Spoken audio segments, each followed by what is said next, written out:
Good day, fish tankers. I recently got a pair of Honey Gouramis and chucked them into my 75-gallon tank, and although they've got lots of extra space here, they've turned out very well and do well with the other members of the community, and I'm really pleased about how these little fellas have turned out. And the Honey Gourami is a nice peaceful centerpiece fish for the smaller aquarium. Now, if you want to find out what makes these little jewels tick, then stick around.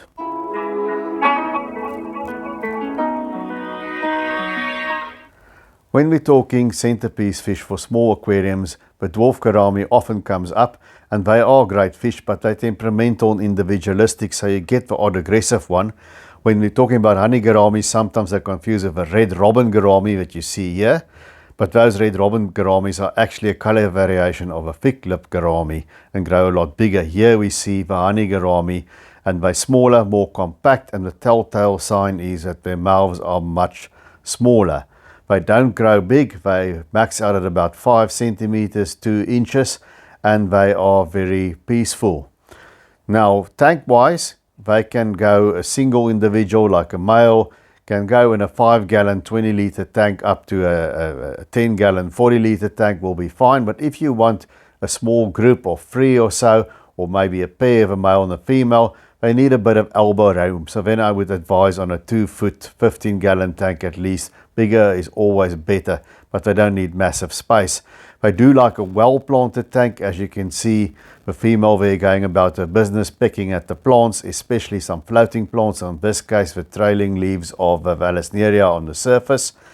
Water parameters, they're not fussy. Anything from between pH 6 to 8. It can be harder water, it can be softer water, as long as it's not extreme, and your normal tropical temperatures between 24 and 27 degrees, and even warmer will also be fine.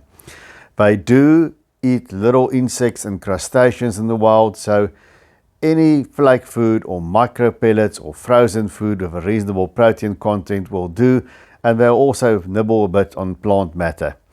Now you can see the male's got this beautiful colors, that very nice orange. When they're in breeding condition, they get a black throat. Please leave a comment if you have ever bred them, and if you have raised a fry, I would be interested to know. And here we see the female in the same aquarium. You can see she's a lot paler, she's not as brightly colored, but also a very interesting, pretty little fish. And they don't shoal, they stay in loose groups, they don't have much to do with each other, they'll feel each other with a feeler like ventral fins every now and then. Is like a sort of a greeting, and then they go up about their own way. And they are just great little fish, very peaceful. They tank mates.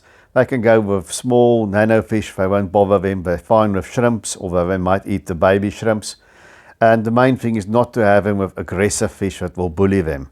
This is a big tank, so there's a lot of room for error, and you can see there's a lot of bigger fish here in this tank, but because of the size and because it's so densely planted, it all works out. But if it's a smaller tank, not big tank mates that can bully them, I wouldn't put them with bettas or with a dwarf gourami, for instance.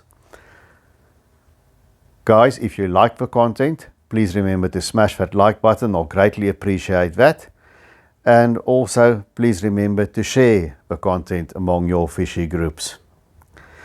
And until we see each other again, please remember to subscribe and keep on taking good care of those domestic denizens of the deep.